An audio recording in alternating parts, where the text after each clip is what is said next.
మనోజవం మాల్తతుల్యవేగం జితేంద్రియం బుద్ధిమతాం వరిష్టం వాతాత్మజం వానరయోధముఖ్యం శ్రీరామదూతం శరణం ప్రపద్యే. శ్రీమద్భగవద్గీత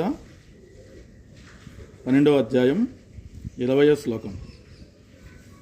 ఏతు ధర్మామృతమిదం యథోక్తం పర్యుపాసతే శ్రద్ధధానామత్పరమా భక్తాస్తేతీవ మే ప్రియా. శ్రీ భగవానుడు పలికెను, నన్నే పరమ గమ్యముగా చేసుకుని అమృతపదమైన ఈ భక్తియుక్త సేవ మార్గమును అనుసరిస్తూ శ్రద్ధతో దీనిలో సంపూర్ణముగా నియుక్తులైన వారు నాకు మిక్కిలి ప్రియులు.